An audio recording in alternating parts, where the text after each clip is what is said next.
So ఈరోజు మనతో podcast ఇంటర్వ్యూలో ఉన్న guest he is a such a great actor. ఇంకా చెప్పాలి అంటే భరత్ అనే నేను, సర్లేరు నీకెవ్వరు, వైల్డ్ డాగ్ ఇలాంటి ఫేమస్ మూవీస్తో మనకి చాలా బాగా పరిచయం ఉన్నారు. ఆయన ఎవరో కాదు, గురుచరణ్ గారు.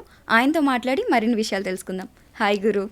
Hi Priya, how are you? Guru అనాలా చరణ్ అనాలా? నేనైతే గురువే కంఫర్టబుల్. ఓకే, మీ గురువునే పిలవండి. ఎందుకంటే మీ పాడ్కాస్ట్ వీడియోస్ చూసిన తర్వాత గురువుగానే ఫిక్స్ అయిపోయాను. అయ్యో, అటు వచ్చారా మీరు? ఓకే, ఎలా ఉన్నారు? Fine, super. నేను కూడా చాలా బాగున్నాను. And almost 12 years of journey అనుకుంటా కదా ఇండస్ట్రీలో. How is the journey? చాలా బాగుందండి, very exciting, very hopeful. Okay, 12 years ముందుకి ఇప్పటికీ చూస్తే ఏది మేజర్ డిఫరెన్స్ ఏం కనిపిస్తుంది మీకు? ఇండస్ట్రీ పరంగా మేజర్ డిఫరెన్స్ మీలో మీకు అయి ఉండొచ్చు, మీ బాడీలో ఆర్ లేకపోతే ఫినాన్షియల్గా కానీ ఆర్ లేకపోతే లైఫ్ స్టైల్లో కానీ మేజర్ డిఫరెన్స్ ఏంటి? నాకు ముందు కన్నా ఇప్పుడు కొంచెం ఎక్సైటింగ్గా ఉంది జర్నీ. ఎక్సైట్మెంటా? ఓకే, అందుకే one of the reasons is ఈ మధ్య ఇన్స్టాగ్రామ్ అండ్ యూట్యూబ్లో ప్రెజెన్స్ బాగా ఎక్కువ చేయడం జరిగింది. ఇంతకుముందు ఎప్పుడు కూడా ఇంత రిగరస్గా లేదు. ఓకే, ఆన్ అండ్ ఆఫ్ ఉండేది. ఇప్పుడు బాగా పెట్టడం వల్ల రెస్పాన్స్ చాలా బాగుంది. అది కొంచెం మోటివేటింగ్గా, ఎంకరేజింగ్గా ఉంది కాబట్టి లైఫ్ మచ్ మోర్ కలర్ఫుల్గా కనపడుతుంది. ఓకే, సో మోస్ట్లీ చెప్పాలంటే ఈ మధ్య యూట్యూబ్ అనేది ఎక్కువ ట్రెండింగ్ అయింది. కానీ మీరు 10 years బ్యాకే స్టార్ట్ చేశారు, ఆన్ అండ్ ఆఫ్ 4 months నుండి కంటిన్యూస్గా, అది కూడా ఒక పర్టిక్యులర్ టాపిక్ పైన మాట్లాడడం. ఎలా వచ్చింది థాట్ అసలు? అది నా ఫ్రెండ్ ఒక అతను సంతోష్ అని ఒక పాడ్కాస్ట్ ఇలాగే హోస్ట్ చేస్తున్నాడు. దానికి గెస్ట్గా రమ్మన్నాడు. మాట్లాడుతున్నాం, చాలా బాగానే వచ్చింది. యూజువల్గా బాగానే మాట్లాడతాం, అంటే హడావిడి మాట్లాడాము. అది బాగానే ఉంది, ఓకే ఫైన్ అనుకున్నాం. అందులో కొన్ని ఇంపార్టెంట్ విషయాలు మాట్లాడుంటాం కదా. ఇది బాగుంది కదా, ఈ ఒక్క బిట్ మనం బయటికి చెప్పగలిగితే ఇదొకటి రీల్ లాగా చేస్తే బాగుంటుంది అని అనుకుని అది ఒకటి చేస్తే అది 2000 views 3000 views వచ్చాయి. అసలు 3000 views అంటే నాకు చాలా ఎక్కువ. అప్పట్లో అలా అనుకునేవాడిని. 3000 views వచ్చేది బాగుంది ఏదో అని చెప్పి నేను అదే ఇంటర్వ్యూలో ఇంకొకటి మంచి చిన్న స్టోరీ లాంటిది ఉంది, అది కట్ చేసి పెట్టా. దానికి 5000 6000 వ్యూస్ వచ్చాయి. అరే ఇది జనాలు ఇష్టపడుతున్నారు కదా అని చెప్పి, ఇంకా అలాంటివి ఏమన్నా మన దగ్గర ఉంటే, మనం చెప్పాలనుకుంటే, ఏదైనా మంచి విషయం షేర్ చేసుకోవాలనుకుంటే, మనకి ఇంత లైఫ్లో చాలా అనుభవాలు ఉన్నాయి, చాలా జనాలు ఉపయోగపడేవి ఉంటాయి.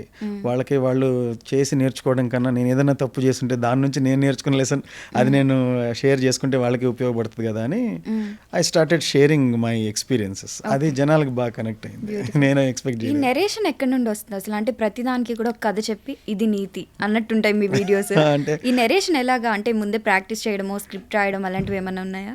చాలా చాలా మంచి క్వశ్చన్ అడిగారు. ఒక టాపిక్ అనుకుంటా, అంటే దీని గురించి మాట్లాడాలి, దీని మీద నాకు ఒక బలమైన ఒపీనియన్ ఉంది, ఇది నేను చెప్పాలనుకుంటున్నాను, ఇది నాకు ఎందుకో బలంగా కరెక్ట్ అనిపిస్తోంది. ఎవరికి ఒపీనియన్స్ వాళ్ళకు ఉంటాయి కదా, కానీ కొన్ని బలంగా నమ్ముతాం. ఆ బలంగా నమ్మినప్పుడు అది చెప్పాలి అని అనిపిస్తుంది. అలాంటివి చెప్పాలి, ఇది ఖచ్చితంగా మంచి అని మనకు అనిపిస్తుంది కదా, అప్పుడు దీని గురించి మాట్లాడాలి అని అనుకుంటాను.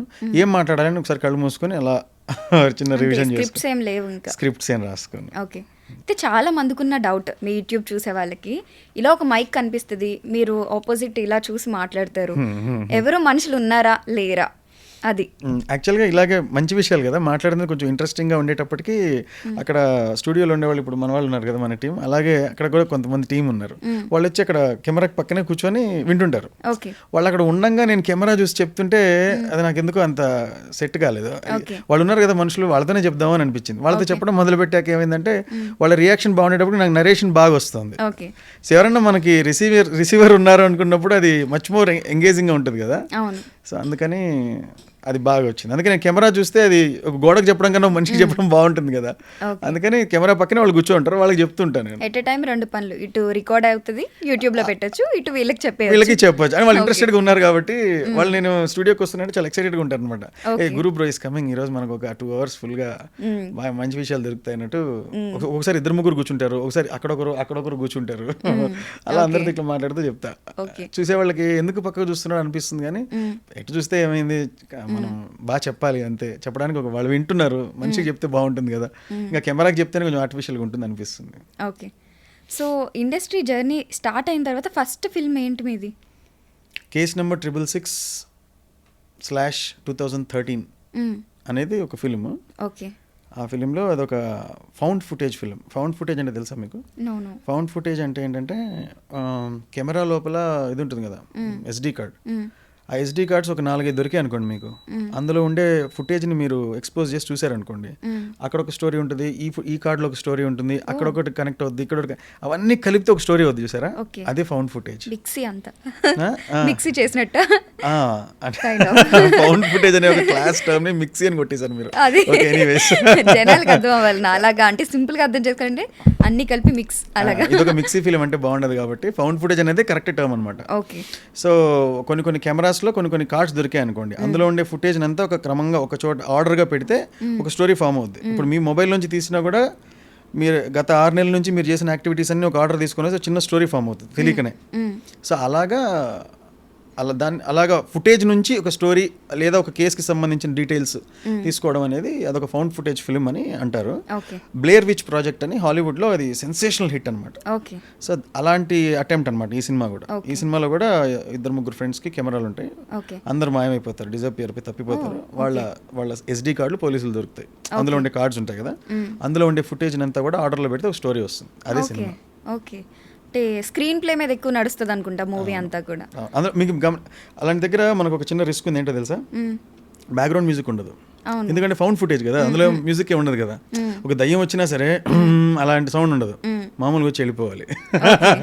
సో దానిలో నుంచి without any background score we have to create that tension, impact create చేయాలి, ఆ టెన్స్ క్రియేట్ చేయాలి, థ్రిల్లర్ లాగా రావాలి కదా. ఓకే. అందులో ఇంకా ఏదన్నా చేతిలో ఉండే కర్ర కింద పడిపోతే వచ్చే సౌండ్, కీచురాళ్ళన్నీ అరిచే సౌండ్స్, ఉరుములు మెరుపుల సౌండ్ అని న్యాచురల్ గా ఏవైతే అందులో రికార్డ్ అయ్యే పాసిబిలిటీ ఉంటుందో అందు నుంచి అవే చూపించాలి, దాని నుంచి థ్రిల్ చేయాలి. ఓకే.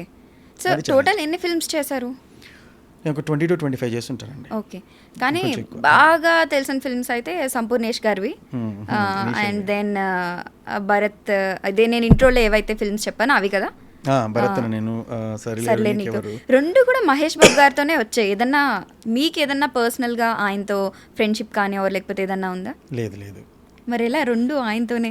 అనుకోకుండా అలా జరిగింది. ఓకే. అనిల్ రావుపూడి గారు, నేను ఒక షార్ట్ ఫిల్మ్ చేసినప్పుడు ఆయన చూసి నాకు పర్సనల్గా కామెంట్ పెట్టారు, ఇది బాగుంది, ఇది చాలా బాగుంది, ఇది ఇంకొంచెం బెటర్గా ఉండొచ్చు, ఇలా చిన్న రివ్యూ లాగా ఒకటి లాంగ్ బ్యాక్ ఇచ్చున్నారనమాట.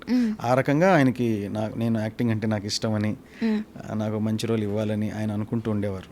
సరిలేరు నీకెవరు సినిమాలో ఉన్న రోల్స్లో, ఆయన రాసుకున్న స్క్రిప్ట్లో ఉన్న రోల్స్లో విజయశాంతి గారు అల్లుడు క్యారెక్టర్కి నేను సూట్ అవుతాను అనిపించి ఆయన అది ఆఫర్ చేశారు. ఓకే, అలా రెండు మ్యాచ్ అయిపోయినాయా?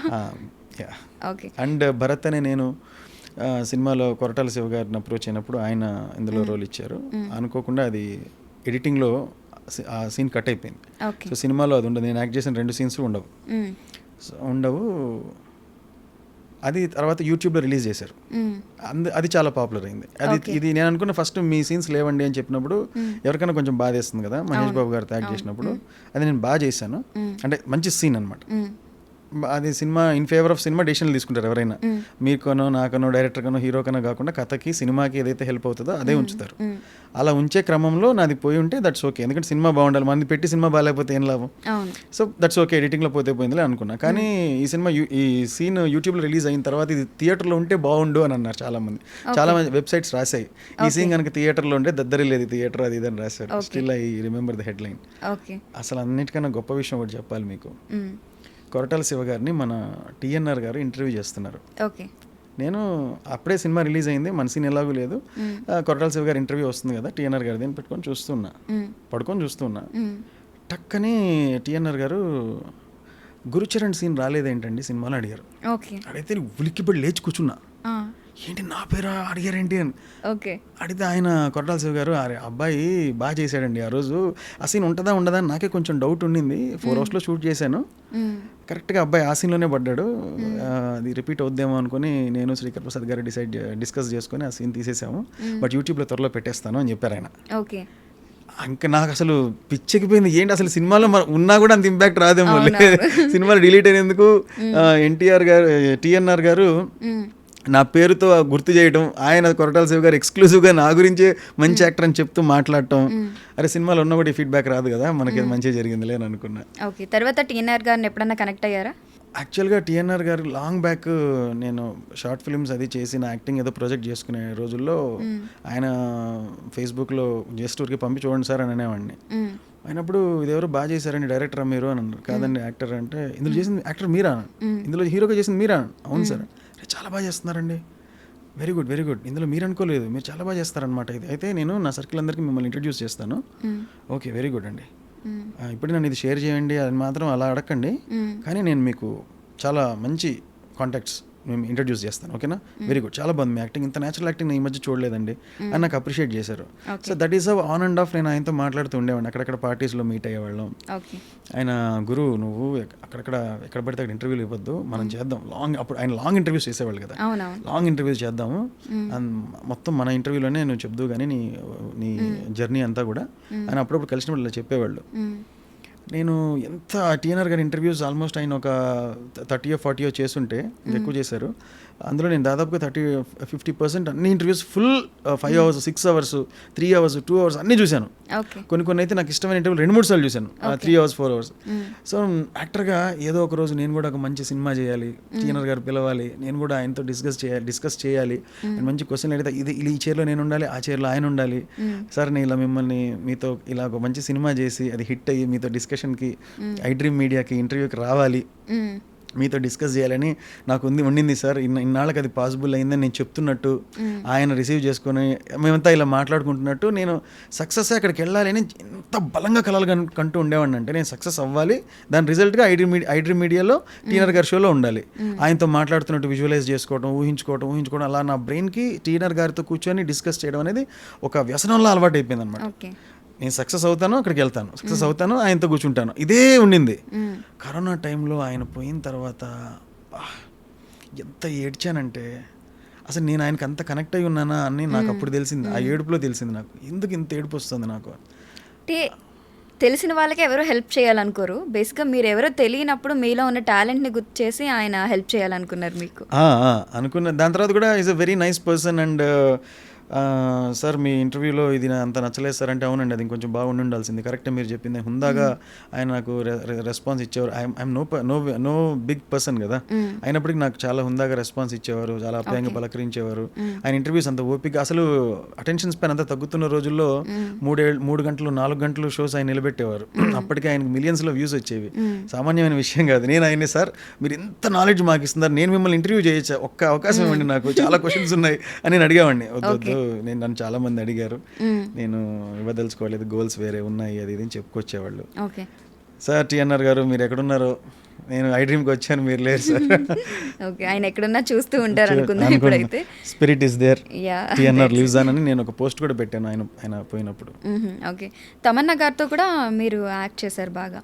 సో బేసిక్గా ఎందుకు వచ్చారు ఇండస్ట్రీకి? మీరు యాక్టర్ అంటే హీరో అవ్వాలనుకున్నారా, క్యారెక్టర్ ఆర్టిస్ట్ అవ్వాలనుకున్నారా? నాకు తెలియకనే మైండ్లో నేను ఎప్పుడు నేను మెయిన్ లీడ్గానే అనుకుంటానండి, మెయిన్ లీడ్గా హీరో అనే అనుకుంటాను. ఇప్పుడేదో హీరో అనకూడదు, ప్రొటాగనిస్ట్ అది ఇది అంటున్నారు, కానీ అది యాక్చువల్గా వ్యత్యాసం నాకు తర్వాత తెలిసింది, ఏంటి హీరో అంటే ఏంటి, ప్రొటాగనిస్ట్ అంటే ఏంటి అని.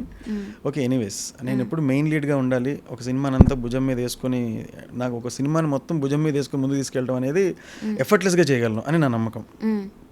సో నేను ఎప్పుడు మెయిన్ లీడ్ అవ్వాలని నా ఉద్దేశం.